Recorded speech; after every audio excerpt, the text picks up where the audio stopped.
जय हिंद दोस्तों, इग्नो वाला फौजी यूट्यूब चैनल में आपका स्वागत है। आज हम बात करते हैं BE-GE 142 के ब्लॉक 1 के जितने इंपॉर्टेंट क्वेश्चन एंड आंसर है उन सभी को देखेंगे। इससे पहले हम ब्लॉक 1 के पूरी कॉन्सेप्ट वीडियो को देख चुके हैं।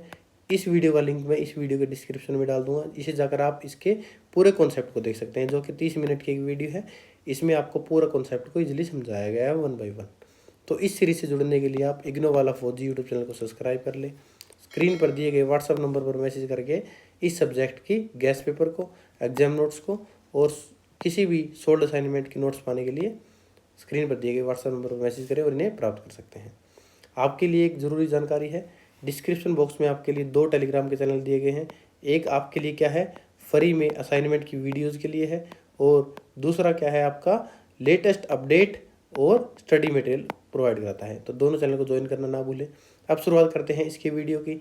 इसमें इंपॉर्टेंट क्वेश्चन में सबसे मोस्ट इंपॉर्टेंट क्वेश्चन क्या आता है, मॉडर्न ड्रामा के बारे में, कि आप क्या समझते हैं मॉडर्न ड्रामा के बारे में। इस पर हमें डिस्कस करना है। तो पहले हमने बात भी की थी कि 18th, 19th और 20th सेंचुरी में, तो 18th को छोड़ दो, 19th सेंचुरी के एंड में और 18th सेंचुरी के बिगिनिंग में जो हमारा ड्रामा शुरू हुआ था, जो हमारा जो ड्रामा था वो क्या था, मॉडर्न ड्रामा था। तो modern drama refers to the form of theatrical expression that emerge in the late 19th century, किसमें, लेट 19th सेंचुरी में एंड अर्ली 20th सेंचुरी में, departing from the conventions of earlier dramatical traditions. तो इससे आप क्या समझे हो कि ये ड्रामा है वो पुराने ट्रेडिशनल ड्रामा से अलग है।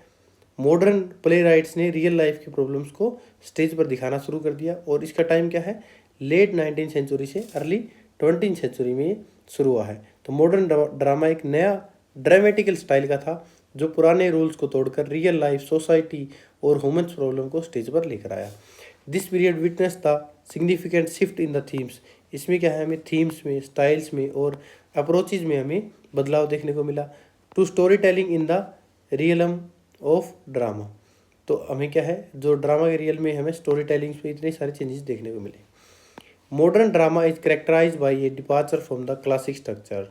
जो मॉडर्न ड्रामा है वो किससे करेक्टराइज हो रहा है, क्लासिकल स्ट्रक्चर जो फोकस करता है रियलिज्म से, and exploration of new ideas and social issue. वो किसके बारे में बताता है, नए आइडियाज़ के बारे में और सोशल इशू के बारे में हमें जानकारी देता है। तो ये क्या है, पुराने ड्रामाज में जनरली हमें क्या देखने को मिलता था, उनके राजा, queens, king, gods, methodology, fantasy के बारे में हमें मिलता था। लेकिन मॉडर्न की राइटर है ना, उसने रियल दुनिया के बारे में बताया कि रियल दुनिया कैसी है। तो इसमें हमें कौन कौन से राइटर देखने को मिले, जो कि आर्थर मिलर, हेनरिक इब्सन, एंटन चेकोव, जॉर्ज बेनार्ड शा, ये इस प्रकार के क्या है हमारे राइटर देखने को मिले। जो इसकी करेक्टरिस्टिक्स की बात करें तो इसमें कुछ करेक्टरिस्टिक्स हैं ड्रामा की। तो अब मॉडर्न ड्रामा के कुछ इंपॉर्टेंट करेक्टरिस्टिक्स को देखते हैं। तो एग्जाम में क्या है, इसकी हेडिंग डाल देना यहाँ पर, करेक्टरिस्टिक्स ऑफ ड्रामा। तो इसमें क्या है, करेक्टरिस्टिक्स में बात करते हैं तो रियलिज्म और नेचुरलिज्म। तो ये सबसे इंपॉर्टेंट इसके क्या है, फीचर हैं। तो इसके फीचर के बारे में बात करें तो रियलिज्म को हिंदी में क्या बोलते हैं, यथार्थवाद। इसका मतलब होता है जो ड्रामा रियल लाइफ को एग्जैक्टली वैसे ही दिखाता है जैसे वो है, उसे बोलते हैं रियलिज्म। इसमें real family, real society, real problems दिखाई जाती हैं। सेम ऐसा ही इसमें एक्सप्लेन किया गया है। कैसे, modern drama is often associated with the rise of realism and naturalism. Playwrights sought to depict life as it is, addressing everyday situations, social issues, and complexity of human relationship with a high degree of authenticity. High degree of authenticity होती है उसमें। तो ये था हमारा realism के बारे में। अगर न्यूट्रलिज्म के बारे में अगर अलग से जानना हो तो क्या होता है, जो प्राकृतिक यथार्थवाद है उसे बोलते हैं नेचुरलिज्म। नेचुरलिज्म रियलिज्म से भी एक स्टेप आगे है। यहाँ करेक्टर्स बिल्कुल नेचुरल बिहेव करते हैं। यहाँ पर क्या करेंगे, करेक्टर्स हैं वो क्या करेंगे, नेचुरल बिहेव करते हैं जैसा कि रियल लाइफ में वो बिहेव करते हैं। तो इसका एग्जांपल दे सकते हो आप हाफ वे हाउस का, जो आपको इस बुक में दिया गया है, आधे अधूरे। ठीक है, अब देखते हैं इसका साइकोलॉजिकल डेप्थ के बारे में कि ये क्या है। साइकोलॉजिकल मतलब होता है मानसिक, और डेप्थ मतलब होता है गहराई। मॉडर्न ड्रामा सिर्फ क्या है, एक्शन पर फोकस नहीं करता है, ये करेक्टर के माइंड पर, फीलिंग्स पर, इमोशंस पर और उसकी थिंकिंग को भी दिखाता है। Modern dramatics developed into the psychological depth of the characters, exploring their inner thoughts, उनके इनर थॉट्स को, इमोशंस को और मोटिवेशंस को दिखाता है। This shift toward A more introspective approach, ये शिफ्ट है, ये किसको दिखाता है, इंट्रोस्पेक्टिव अप्रोच को दिखाता है, एक डिपार्चर को from externalize characterization of earlier dramatic forms को दिखाता है। तो ये हमारी क्या है, साइकोलॉजिकल डेप्थ है। ये किससे रिलेट करती है, हमारी जो कलर है, ये क्या है, जो ओल सन्स है ना, उसके एग्जाम्पल से हम इसको देख सकते हैं। तो बाहर से क्या नॉर्मल दिखता है जो कलर, लेकिन अंदर से क्या है, गिल्टी फील करता है, ये साइकोलॉजिकल डेप्थ को दिखाता है।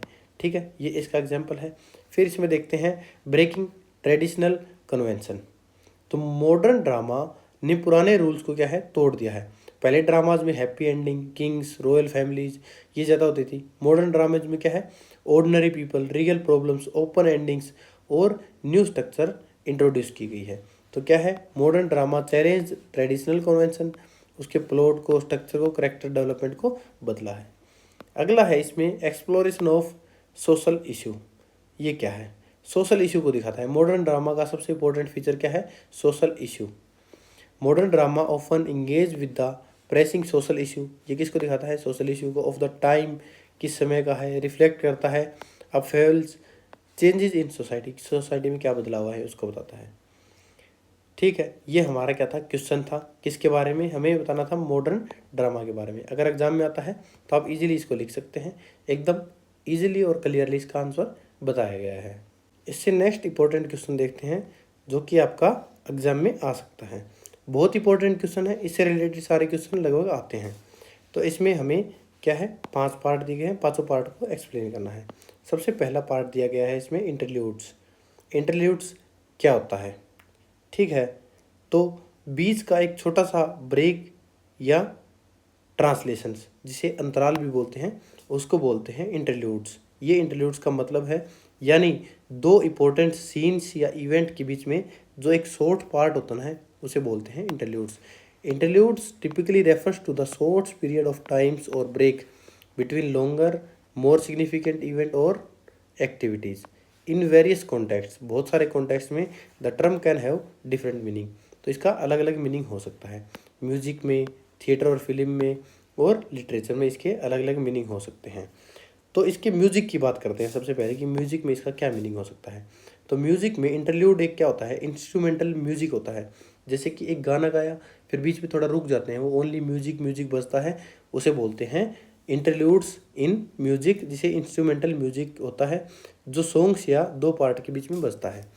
In music interludes are the instrumental passage और short piece of that occur between the main sections of a compositions और between songs in a set। तो ये हमारा म्यूजिक में यूज़ किया जाता है। फिर है थिएटर और फिल्म के बारे में बताते हैं। थिएटर में इंटरल्यूड्स है, वो दो सीन्स के बीच में शॉर्ट सीन होता है, ये ऑडियंस को नेक्स्ट सीन के बारे में प्रिपेयर करता है। इंटरल्यूड्स इन थिएटर और फिल्म आर शॉर्ट सीन और segment that provide a pause और transitions between two major parts of a play और मूवी। जो मूवी और प्ले के बीच में एक छोटा पार्ट होता है उसे यूज़ किया जाता है, ताकि क्या है, they can change in tone, piece और पर्सपेक्टिव, ताकि वो अपने पर्सपेक्टिव क्लियर कर सकें और उसको आगे ऑडियंस के साथ कनेक्ट कर सकें। अगला है इसमें लिटरेचर। बुक्स या नॉवेल्स में इंटरल्यूड्स क्या करते हैं, एक छोटा सा चैप्टर हो सकता है जो स्टोरी को नए डायरेक्शन में ले जाता है। In literature interludes can be short chapter और sections that provide a break transition in a narrative. ठीक है, अगर एवरीडे लाइफ के बारे में बात करें तो एवरीडे लाइफ में इंटरल्यूड्स का मतलब होता है काम के बीच में छोटा सा break. In everyday language interludes can refers to brief intervals और ब्रेक्स इन डेली रूटीन। जो डेली रूटीन में ब्रेक्स होते हैं, कन्वर्सेशन होती है, एक्टिविटीज उनके बीच में ब्रेक लेते हैं, उसे एवरीडे लाइफ में यूज़ किए जाते हैं। ये प्रोवाइड करते हैं मोमेंट और पोज और रिलैक्सेशन, इससे क्या है, हमें रिलैक्सेशन मिलता है। तो इंटरल्यूड्स क्लियर हुआ। अब सेकंड पार्ट अब आता है हमारा, क्या आता है, प्लॉट। तो आपके मन में सवाल होगा कि प्लॉट होता क्या है। प्लॉट मीन्स स्टोरी, सिर्फ स्टोरी नहीं, स्टोरी किस ऑर्डर में चल रही है उसको प्लॉट कहते हैं। तो स्टोरी किस ऑर्डर में चल रही है, सीक्वेंस ऑफ ए स्टोरी, उसे बोलते हैं plot. The term plot in the context of drama refers to the sequence of event. जो इवेंट के सिक्वेंस है उसे क्या बोलते हैं, सिक्वेंस ऑफ इवेंट भी लिखोगे तो भी आपका जो टीचर है वो समझ जाएगा कि क्या होता है, प्लॉट होता है। That makeup the story line of the play, वो क्या बनाता है, स्टोरी लाइन बनाता है एक प्ले की। It involves the development of the characters, conflicts and their resolution. ये क्या डेवलपमेंट करता है, कैरेक्टर्स को, कन्फ्लिक्ट्स को और उसके रेजोल्यूशन को। ठीक है, अगला आता है इसमें एक्सपोजिशंस। ठीक है, एक्सपोजिशन इसमें क्या होती है, तो प्लॉट के कुछ मेन पार्ट्स हैं, कुछ कंपोनेंट्स हैं, कुछ एलिमेंट्स हैं प्लॉट्स के, तो जो प्लॉट की स्ट्रक्चर को बनाते हैं, इसमें सबसे पहले आता है एक्सपोजिशन। एक्सपोजिशन में अगर बात करें तो एक्सपोजिशन क्या होती है, किसी चीज़ का इंट्रोडक्शन होता है। तो कोई भी ड्रामा होता है, कोई भी होता है, वो एक पिरामिडिकल स्ट्रक्चर में होता है, उसके 5 पार्ट होते हैं, तो 5 पार्ट में उसको कवर किया जाता है। तो पहले पार्ट में कोई भी ड्रामा होगा, थिएटर होगा, सीन होगा, तो वो पहले में होगा एक्सपोजिटरी, इसमें होता है इंट्रोडक्शन। यहाँ करेक्टर्स, सेटिंग, बैकग्राउंड को इंट्रोड्यूस किया जाता है। दूसरा होता है इंसिटिंग इंसिडेंट। ये क्या होता है, ये वो इंसिडेंट होता है जिससे स्टोरी एक्चुअल स्टार्ट होती है। तो एक मान लो पिरामिडिकल स्ट्रक्चर है, ठीक है, इसमें आपको अच्छे से क्लियर बता देता हूँ। क्या हो गया, 1 2 3 और 4 और नीचे वाला क्या हो जाएगा, 5। पहला क्या हो जाएगा आपका एक्सपोजिशंस, पहला पार्ट प्ले का स्ट्रक्चर का। ठीक है, दूसरा पार्ट क्या हो जाएगा, इंसिटिंग इंसिडेंट, जो स्टोरी को स्टार्ट करेगा। ठीक है, थर्ड क्या हो जाएगा, इसमें स्टोरी में प्रॉब्लम बढ़ती है, टेंशन क्रिएट होती है, इसे क्या बोलते हैं, इसका राइजिंग एक्शंस। राइजिंग एक्शंस क्या करता है, स्टोरी में प्रॉब्लम्स बढ़ेगी, टेंशन क्रिएट होगी, मतलब क्लाइमैक्स का आना और टेंशन का क्रिएट होना। ठीक है, चौथे में क्या आएगा आपका, क्लाइमैक्स आएगा। क्लाइमैक्स क्या करता है, सबसे इंपॉर्टेंट वो क्या होता है, मोमेंट होता है किसी भी ड्रामा का, थिएटर का, प्ले का, जहाँ कन्फ्लिक्ट हाईएस्ट लेवल पर होता है, उसे फोर्थ पार्ट बोलते हैं, क्या, क्लाइमैक्स। इसका फिफ्थ पार्ट क्या होता है, जो इसमें दिया गया है, नहीं दिया गया, इसको ऐड कर लेना, इसका होता है रिजोल्यूशन। रिजोल्यूशन क्या होता है कि इसकी एंडिंग, जहाँ पर स्टोरी कंप्लीट होती है, उसे बोलते हैं रिजोल्यूशंस। तो इसको क्या बोलोगे आप, जहाँ पर स्टोरी कंप्लीट होती है उसको 5वां पार्ट दिखाया जाएगा, रिजोल्यूशंस। ये 5 पार्ट होते हैं किसी भी प्ले के। तो प्लॉट में सीक्वेंस चलता है ऊपर से नीचे तक, या नीचे से ऊपर तो रेयर चांस नहीं चलता। इसके 2 टाइप होते हैं, सिंपल होता है, जम्बल होता है, non linear, linear non linear बोला जाता है उसे। लीनियर में क्या चलता है, सीधी स्टोरी चलती है, 1 2 3 4 5 सीक्वेंस में चलते हैं। लेकिन नॉन लीनियर में क्या है, कभी उसको क्या है, फ्लैशबैक में दिखाया जाता है, कभी फॉरवर्ड आगे फ्यूचर में दिखाया जाता है, ये चलता है। अगला हमारा है इसमें करेक्टर। करेक्टर क्या होता है, what is character. Character in drama are the individuals who participates in the unfolding story of the stage. किसी भी स्टोरी में जो स्टेज पर प्रदर्शन की जा रही है, जो इंडिविजुअल्स उसको निभा रहा है, उसके रोल को, उसे बोलते हैं character. They are brought to life by the playwrights, words and the actor interceptions. ठीक है, जिसे हिंदी में करेक्टर को पात्र बोलते हैं। समझ में आया, तो करेक्टर्स का मतलब है जो स्टोरी में रोल प्ले करता है, उसे करेक्टर बोलते हैं। हेयर आर सम की एस्पेक्ट, कुछ की एस्पेक्ट हैं जो डिस्कस करते हैं करेक्टर्स को। क्या होते हैं, प्रोटागोनिस्ट, जो हमने इसमें पहले ही क्लियर कर चुके हैं, क्या होता है, हीरो, जो मेन करेक्टर होता है। प्रोटागोनिस्ट जो मेन करेक्टर होता है, जिसके इर्द गिर्द कहानी घूमती है। एंटागोनिस्ट क्या होता है, जो इसके विरुद्ध होता है, विलन। एंटागोनिस्ट क्या होता है, करेक्टर को, जो एंटागोनिस्ट करेक्टर है उसको फोर्स करता है, उसको अपोज करता है और कन्फ्लिक्ट पैदा करता है और स्टोरी में टेंशन लाता है। जो मेजर करेक्टर है वो क्या होते हैं, मेजर करेक्टर की स्टोरी में क्या है, मेन करेक्टर्स एग्जाम्पल के तौर पे बता सकते हैं कि जो दीज करेक्टर आर वो significant role and impact on the central plot. इनका बहुत ही सिग्निफिकेंट रोल होता है, जो इम्पैक्ट डालते हैं सेंट्रल प्लॉट पर। ये क्या होते हैं, क्रूशियल होते हैं, उनकी डेवलपमेंट और उनके resolution of the story, story के सॉल्यूशन के लिए इनका इंपॉर्टेंस बहुत ज़्यादा है। माइनर करेक्टर क्या होते हैं, these characters have smaller role, इनके बहुत छोटे रोल होते हैं। May not be directly involve in the main conflict, और जो मेन कन्फ्लिक्ट में डायरेक्ट भूमिका नहीं निभाते हैं, लेकिन मेजर करेक्टर डायरेक्ट भूमिका निभाते हैं। तो ये हो गया हमारा करेक्टर्स के बारे में। नेक्स्ट किसके बारे में आता है हमारा, फोर्स के बारे में, कि फोर्स क्या है। The term force in drama often refers to the various factors और element that drive the plot and create tension. तो फोर्स का मतलब है पावर या एनर्जी, जो कि आपने फिजिक्स में पढ़ा होगा, लेकिन नहीं, यहाँ पर ड्रामा की बात हो रही है। तो यहाँ फोर्स का मतलब है वो फैक्टर जो स्टोरी को आगे बढ़ाता है, the term force in drama offer refer to the various factors और element that drive the plot, जो ड्राइव करता है प्लॉट को, sequence of a play, a sequence of events जो क्रिएट करता है टेंशन को। These forces can be internal external, ये क्या हो सकते हैं, इंटरनल एक्सटर्नल दोनों हो सकते हैं। सेव कर सकता है करेक्टर्स को, एक्शन को, डिसीजन को। ठीक है, here are some aspect related to force in drama, तो यहाँ पर कुछ एस्पेक्ट है जो कि फोर्स इन ड्रामा से रिलेटेड है। तो टाइप ऑफ फोर्स की बात हो रही है, तो सबसे पहले आता है कन्फ्लिक्ट, सबसे इंपॉर्टेंट फोर्स है। हीरो और विलन के बीच में जो स्ट्रगल है उसको बोलते हैं कन्फ्लिक्ट। फिर आता है हमारा टेंशन। टेंशन क्या होता है, forces create tension in drama, जो फोर्स होते हैं वो टेंशन क्रिएट करते हैं ड्रामा के अंदर। Tension keep the audience engage, tension क्या करेगा, ऑडियंस को अपने अंदर इंटरेस्टेड रखेगा, इंगेज रखेगा। Invested in the outcomes, the resolution of the conflicting force often provide the climax, जो कन्फ्लिक्टिंग फोर्स हो जाती हैं वो क्या करती हैं, क्लाइमैक्स प्रोवाइड करा देती हैं और कंक्लूजन देती है लास्ट में। ठीक है, इसमें जो फोर्स होते हैं वो एक्सटर्नल इंटरनल एक्सटर्नल और इंटरनल दो प्रकार के होते हैं। इंटरनल क्या होता है, करेक्टर अपने माइंड के साथ कन्फ्लिक्ट करता है। एक्सटर्नल क्या होते हैं, करेक्टर को सोसाइटी या किसी दूसरे करेक्टर के साथ कन्फ्लिक्ट होता है। टेंशन आपको समझ में आया क्या होगा, फोर्स की वजह से टेंशन क्रिएट होती है और ऑडियंस को स्टोरी में इंटरेस्टेड बनाती है। ठीक है, ये हमारा था। अगला नेक्स्ट पार्ट है हमारा, फिफ्थ आता है कॉमेडी ऑफ मैनर्स। तो आपके दिमाग में होगा कि कॉमेडी ऑफ मैनर्स होता क्या है।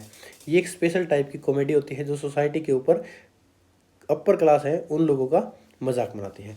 Comedy of manners is a genre in drama that become particularly popular during the restoration period. तो ये कब फेमस हुई, रिस्टोरेशन पीरियड के दौरान इसको ज़्यादा लगाया गया था। ये इंग्लैंड में आई थी 1660 और 1714, जो कि हमने पिछली क्लास के वीडियो में शुरुआत में बताया था। This style of comedy focus on the satirizing the manner and social custom of a particular class और सोसाइटी।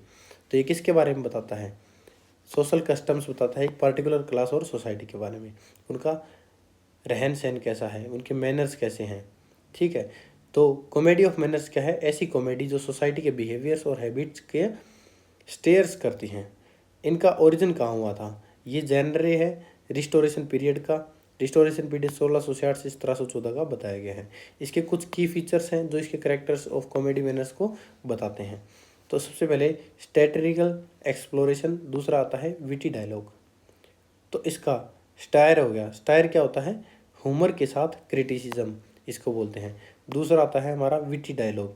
विटी डायलॉग क्या होता है, करेक्टर्स इंटेलिजेंट और फनी डायलॉग्स बोलते हैं जिसे विटी डायलॉग बोलते हैं। इसके साथ क्या है, अपर क्लास सोसाइटी होगी जो जनरली रिच लोगों की लाइफ को दिखाती है, सोशल प्रिटेंशंस को दिखाती है। सोशल प्रिटेंशंस क्या है, लोग दिखावा करते हैं और प्ले का मजाक बनाते हैं। तो ये हमारा इसका आंसर हो जाएगा जो हमने इसमें देखा है। तो ये इस क्वेश्चन का आंसर है जो कि इंपॉर्टेंट है, आप इसको ध्यान में रखिएगा। ये क्वेश्चन बहुत आते हैं एग्जाम में, आपका कोई न कोई एग्जाम में ये मिले ही मिलेगा, नो डाउट, इसमें कोई डाउट नहीं है। अब कुछ क्वेश्चन और रह गए हैं जो कि बिल्कुल कम है, इसको हम देखते हैं वन बाय वन। अब हम देखते हैं इसके थिएटर के टाइप के, टाइम के हिसाब से कि थिएटर कैसे रहे हैं हमारे। सबसे पहले देखते हैं ग्रीक थिएटर को, कि ग्रीक थिएटर हमारा एंशियंट वर्ल्ड में कैसा रहा है। तो Greek theatre of the ancient world, तो ग्रीक थिएटर दुनिया का सबसे पुराना और सबसे इम्पोर्टेंट थिएटर ट्रेडिशंस में एक है। इस थिएटर ने दुनिया को tragedy, comedy, stage performance, acting जैसे कॉन्सेप्ट दिए हैं। इसलिए ग्रीक थिएटर को फाउंडेशन ऑफ वर्ल्ड ड्रामा भी कहा जाता है। ठीक है, Greek theatre is one of the most important foundation of the world drama. World drama का सबसे बेसिक फाउंडेशन है, नींव है ये, ठीक है, ड्रामा की। It develop ancient Greek around the 5th century, तो 5th सेंचुरी BC के अराउंड ये हमारी इसकी डेवलपमेंट हुई थी। Let down the basic principle, इसने क्या है, इसके बेसिक प्रिंसिपल क्या थे, tragedy, comedy, stage craft and stage craft जो स्टेज पर परफॉर्मेंस होती है, and the that continue influence modern theatre, जिसने क्या है मॉडर्न थिएटर को इन्फ्लुएंस किया है। Greek theatre was closely connected with the religion, तो ये क्या है, रिलीजन के साथ डीपली कनेक्टेड था, सिविल लाइफ के साथ और सोशल वैल्यूज के साथ डीपली कनेक्टेड था। अब बात करते हैं Greek drama originated from the religious festival held in honour of the Dionysus, the god of wine, fertility. तो ये क्या है, इसका ओरिजिन कहाँ से हुआ, ग्रीक थिएटर के ओरिजिन के बारे में बात की गई है कि ये कहाँ से ओरिजिनेट हुआ है, ओरिजिनेटेड की बात हुई है। तो ग्रीक थिएटर की शुरुआत एंशियंट ग्रीस में हुई थी। अप्रोक्स 5th सेंचुरी की बात की गई है। कब हुई थी? 5th सेंचुरी में इसकी शुरुआत हुई थी। तो ये थिएटर इंटरटेनमेंट के लिए भी बना था। इसकी शुरुआत रिलीजियस फेस्टिवल से हुई थी। रिलीजियस फेस्टिवल कौन सा हो गया हमारा? इसमें डायोनिसियस एक इम्पोर्टेंट नाम है, ये याद रखना। डायोनिसियस ये ग्रीक गॉड है, Greek God of wine and fertility. ध्यान रखना। तो मतलब शराब और उर्वरता के देवता है। उनके ऑनर में फेस्टिवल ऑर्गेनाइज होते हैं। वहीं से ग्रीक ड्रामा की बिगनिंग हुई है। The most important of these festival was the city of Dionysia in the Athens, where playwrights completed by the presenting trilogies of tragedies followed by a star play. Theatre was considered a civic duty. Theatre को क्या है? एक civic duty. Attendance was encourage for all citizens. तो attendance इसमें बहुत ज़्यादा बढ़ चढ़ कर दी गई थी। तो ये सिटी डायोनिसिया सबसे फेमस फेस्टिवल था सिटी डायोनिसिया का। यहाँ प्ले राइट्स अपने ड्रामाज परफॉर्म करते थे, कंपटीशन भी होता था, विनर को अवार्ड मिलता था। ये सारी चीज़ें इसमें देखने को मिली। तो ये हमने किसके बारे में देखा? ग्रीक थिएटर के बारे में देखा। अब दूसरा देखते हैं इसका एपिक थिएटर के बारे में।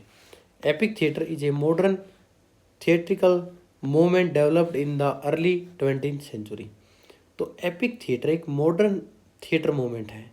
इसके फाउंडर की बात करें तो इसके फाउंडर कौन है? Bertolt breach. ये नाम एग्जाम में बहुत इंपॉर्टेंट है, इसको याद रखना। मॉडर्न ड्रामा है, उसके फाउंडर कौन है? Bertolt Brecht. ठीक है।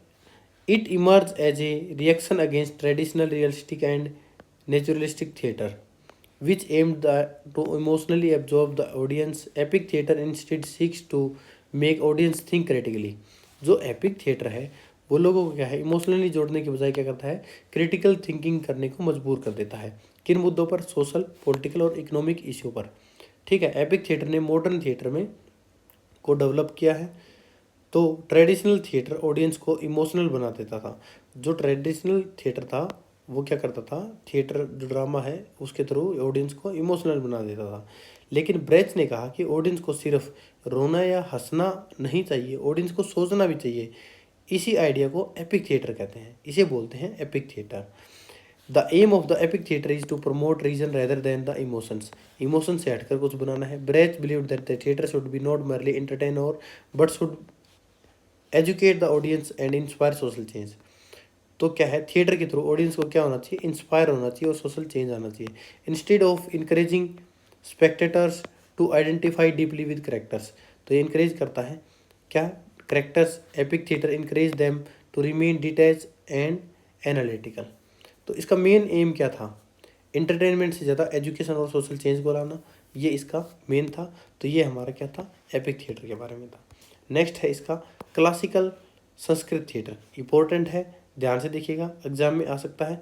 फिर ये ऐसे क्वेश्चन आते हैं कि आपको कुछ आइडिया नहीं होता है इनके बारे में, लेकिन आपको अगर एक बार इसको थोड़ा नज़रों से निकाल लोगे, एक बार देख लोगे, तो आप इजीली इसको कर सकते हो। मैं आज और कल में इसकी पूरी वीडियो ला दूंगा आपके एग्जाम से पहले। मैं वीडियो बना सकता हूँ, तो आप इसको देखकर तो पढ़ ही सकते हैं कम से कम। इसमें कोई ज़्यादा टाइम लगता नहीं है, आपको बस देखना है। एक बार समझ में आए तो दूसरी बार देखोगे, रिवाइज हो जाएगा, इजीली आपको समझ में आ जाएगा। अब बात करते हैं क्लासिकल संस्कृत थिएटर की। ये इंडिया की सबसे पुरानी थिएट्रिकल ट्रेडिशंस हैं। ये डेवलप हुई थी अप्रोक्स कब? 200 BCE से 1000 CE पूरा। ये क्या है? Was deeply rooted in the Indian culture. ये इंडियन कल्चर की जड़ों में, रगों में बसी हुई थी, जिसमें रिलीजियस और फिलोसफी दिखाई गई थी। Theoretically foundation of this theatre is क्या था? नताशास्त्र रिटन बाय द, किसके द्वारा लिखी गई थी? भरत मुनि द्वारा। Which is regarded as the 5th Veda, जिसमें क्या है? इसको रिगार्डेड किया गया था 5th वेदा में। तो संस्कृत थिएटर है। इस थिएटर की बिगिनिंग रिचुअल किससे हुई थी? रिलीजियस रिचुअल से हुई थी। फिर दूसरा, इसमें मिथ्स और टेम्पल कल्चर को दिखाया गया था। थिएटर को स्केर्ड आर्ट माना जाता है, यानी ड्राफ्ट सिर्फ एंटरटेनमेंट नहीं था, एजुकेशन भी था। इसमें नताशत्रा जो दिखाया गया है, नताशत्रा, ये सबसे इम्पोर्टेंट है क्योंकि ये रिटन बाय है भरत मुनि। जो नताशत्रा है ये इंडियन ड्रामा की सबसे इम्पोर्टेंट बुक है। इसको 5th वेद बोला जाता है। तो वेद कितने हमारे? 4। इसको क्या है, फिफ्थ वेद बोला जाता है।